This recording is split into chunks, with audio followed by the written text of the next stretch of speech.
থেকে, তারা ক্ষমতায় আসার পর থেকে কোনো পোস্টপোন ভায়োলেন্স হয়নি, তারা কোনো পলিটিক্যাল পার্টি অফিস অকুপাই করেননি, খুন হয়নি, কিছুই হয়নি। এই সমস্ত সাংবিধানিক পদে গেলে আমরা জানি একটা শপথ বাক্য পাঠ করানো হয় এবং সেখানে বলা হয় সত্যনিষ্ঠার সহিত। তো তিনি যদি তৃণমূলের নেতা যদি হন তাহলে তিনি মিথ্যার সহিত তার দায়িত্ব পালন করবেন, সেই শপথ নিয়েছেন, এটা দিয়ে সেটা বোঝা যাচ্ছে। সিলিন্ডার, রাজ্যের এবং কেন্দ্রের শিক্ষা বিভাগের মধ্যে আনুষ্ঠানিকভাবে মৌসুমী হলো, রাজ্যের শিক্ষানীতি, জাতীয় শিক্ষানীতি বলবৎ হলো, কি বলবেন?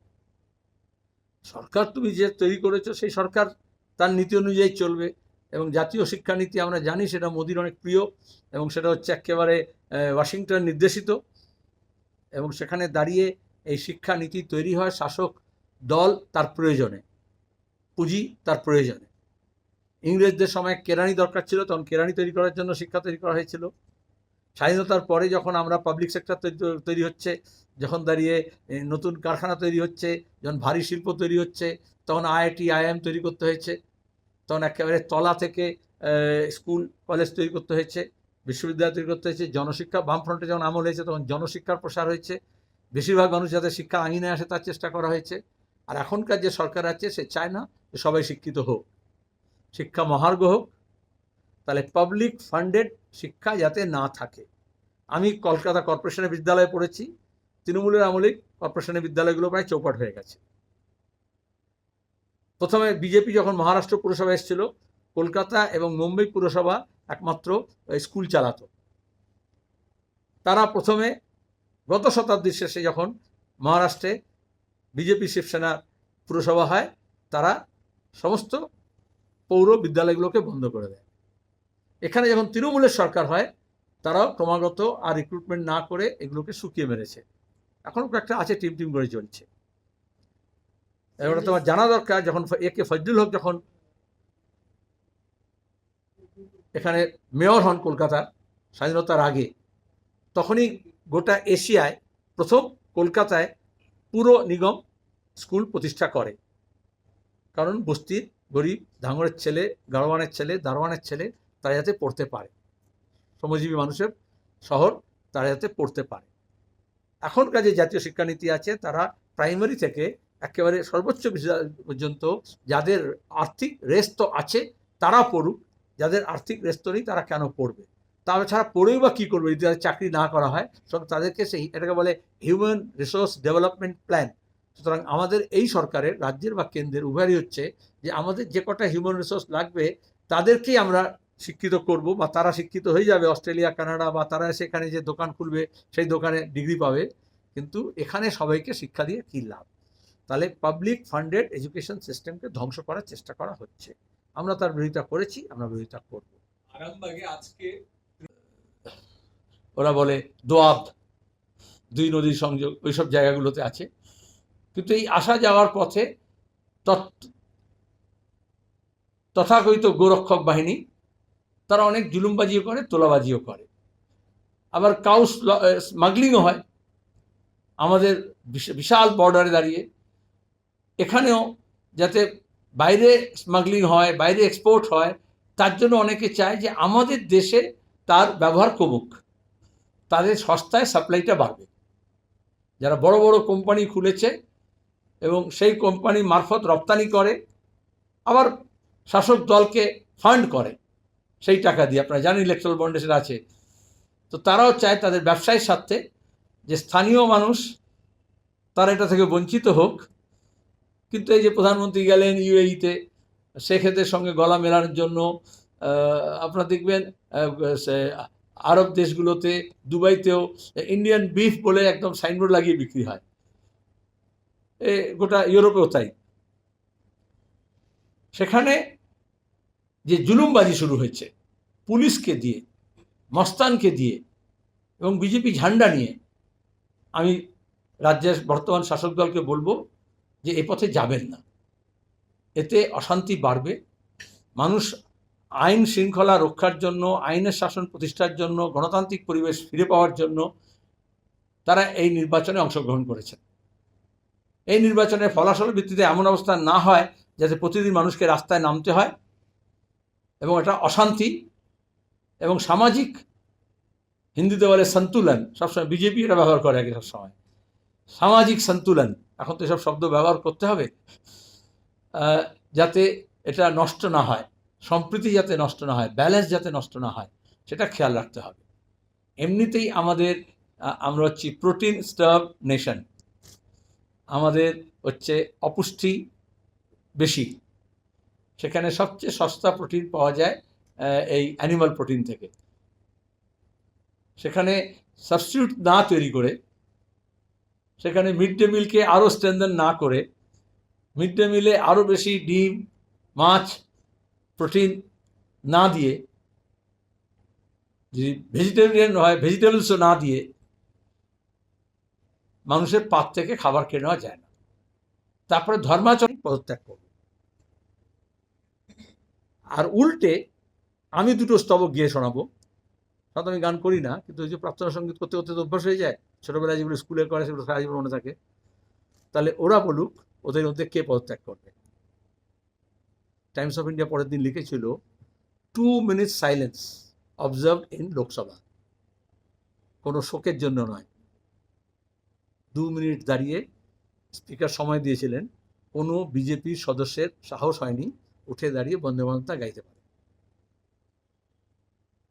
আরে আপনি আচরি ধর্ম অপরে শিখায়, ওরা যদি ওদের শাখায় পড়তো শিখতো, ওরা যদি ওদের মিটিংগুলোতে গাইতো, ওরা যদি ওদের ঘরে গাইতো, ওরা যদি স্কুলে গাইতো, যে স্কুলে পড়াশোনা করে, ওদের স্টাডি সার্কেলে যে পাঠচক্র হয় সেখানে যদি হতো, তাহলে তো গাইতে পারতো।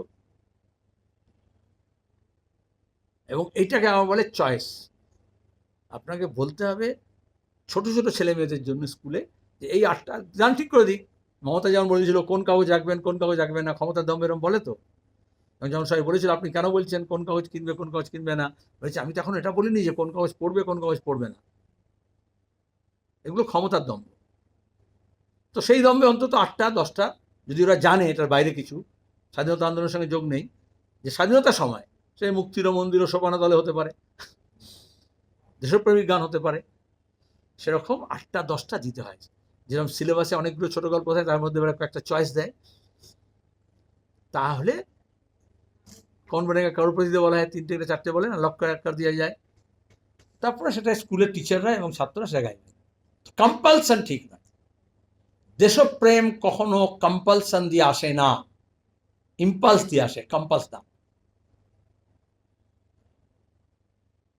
হুকুম জারি করে বিজেপি বলেছিল এই গানগুলো নিষিদ্ধ, এই কবিতাগুলো নিষিদ্ধ, সেইগুলো সবচেয়ে জনপ্রিয় হয়েছে।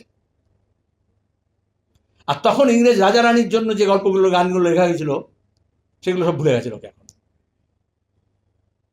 তাহলে দেশপ্রেম অন্তর থেকে আসে, দেশের প্রতি ভালোবাসা, ভালোবাসা প্রেমটা তো, দেশপ্রেম মানে তো ভালোবাসা। সে কখনো যুদ্ধ ঘোষণা করে, কখনো ট্যাঙ্ক দেখিয়ে, কখনো রিভলভার দেখিয়ে, কখনো পুলিশকে দণ্ড দিয়ে হবে না। এটা নিয়ে সুপ্রিম কোর্টের রায় আছে। বিজেপি সরকার প্রথমে যখন এসেছিল তখন বলেছিল সব সিনেমা হলে সবাইকে উঠে দাঁড়াতে হবে। তারপর সেটা কোর্ট বলেছে যে না, এটা করা যায় না।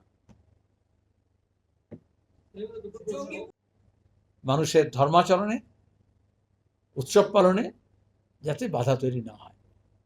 আমি নিজে মনে করি এবং কমিউনিস্ট পার্টি মনে করে ধর্মীয় আচরণ, ধর্মীয় উৎসব, ধর্ম পালন যে করো, ধর্মনিরপেক্ষ হিসেবে বলা যায় যে অন্যের যন্ত্রণার কারণ, অসুবিধার কারণ যাতে না হয়। 1, 2 হচ্ছে ধর্ম তার হৃদয়ে, তার বিশ্বাসে, তার ধর্মগ্রন্থে, তার উপাসনা স্থলে, তার বাড়ির কোণে। যত বেশি রাস্তায় সেটা প্রদর্শন হয়, এক্সিবিশন হয়, প্রদর্শনমূলক হয়। আমরা শুরু থেকে ব্রিটিশ জমানা থেকে বলে আসছি কমিউনিস্ট পার্টি যে অধিকাংশ দাঙ্গা হাঙ্গামা ঝামেলা হয় যখন ধর্মের নগ্ন প্রদর্শন বাইরে রাস্তায় টেনে নিয়ে আসা হয়, পাবলিক স্পেসে টেনে নিয়ে আসা হয়। সেটা যতটা নিয়ন্ত্রিত হয় তত ভালো, তা আমরাই বলতে পারি। কিন্তু এটা ধর্মনিরপেক্ষ রাষ্ট্রে এই নিরপেক্ষতার রক্ষা করতে হয়, যেটা একটা স্পেসিফিক নয়। আর এটা কোনো কম্পিটিটিভ কমিউনালিজম নয়। কম্পিটিটিভ কমিউনালিজমে কি হয় আমরা গুজরাটের পরে মহারাষ্ট্রে দেখেছি। মহারাষ্ট্রে 1993 সালের দাঙ্গা যখন হয় জানুয়ারি মাসে এবং 2-2.5 মাস ধরে চলে, সেটা এটাই এই রেষারেষি হয়েছিল যে জুম্মার নামাজ রাস্তায় যদি হয় তাহলে আমাদের মহাআরতিও কেন রাস্তায় হবে না, রাস্তা দখল করে হবে না কেন? একটা যদি বেআইনি মনে করি আর একটা বেআইনি দিয়ে সেটা শোধায় না। Two wrongs cannot make a right,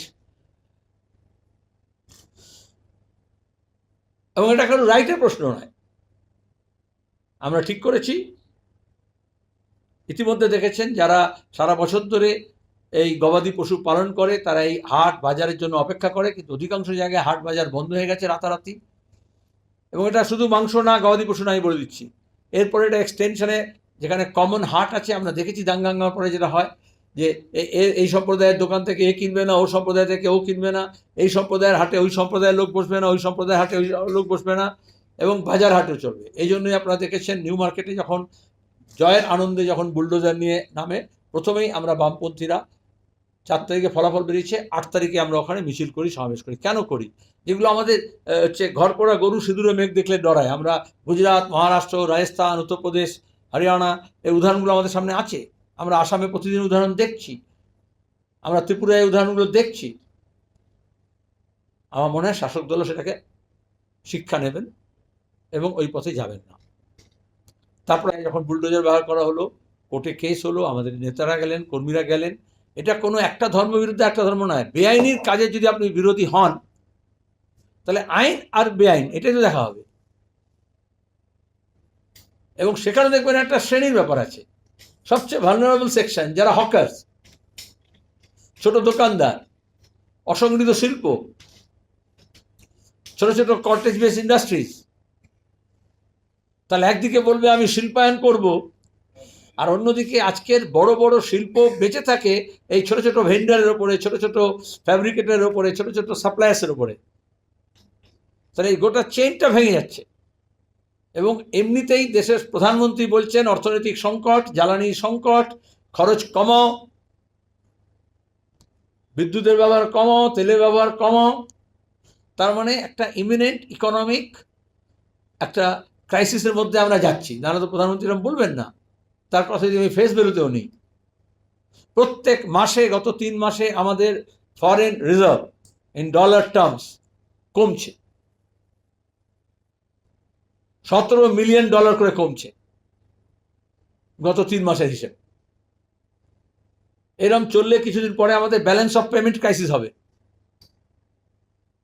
আমদানি 98, খরচা রুপইয়া।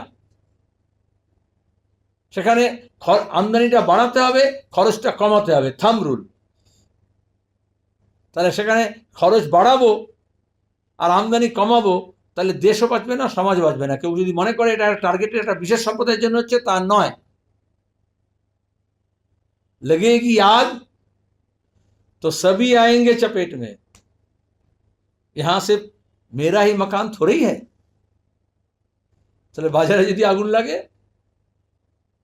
সবার প্রভাব পড়বে। এই জন্য আমরা মনে করি এটাকে উস্কানি এরমও দেওয়া হচ্ছে, এবং কেউ কেউ চেষ্টাও করবেন এটা একটা ধর্মীয় উন্মাদনা তৈরি করা, এবং এটা কাউন্টারও করা আর একটা ধর্মীয়, তাতে কনসলিডেশন হয়, রিলিজিয়াস কনসলিডেশন হয়। সেখানে বামপন্থী হিসেবে আমাদের সাধারণ মানুষ, যারা মানবাধিকারের পক্ষে, যারা সংবিধানের পক্ষে, যারা গণতান্ত্রিক অধিকারের পক্ষে, যারা সংখ্যালঘু অধিকারের পক্ষে, যারা এই ফ্যাসিবাদী আক্রমণের বিরুদ্ধে, তাদের সবাইকে এক কাট্টা হয়ে এটার বিরুদ্ধে নামতে হবে এবং প্রতিবাদ করতে হবে।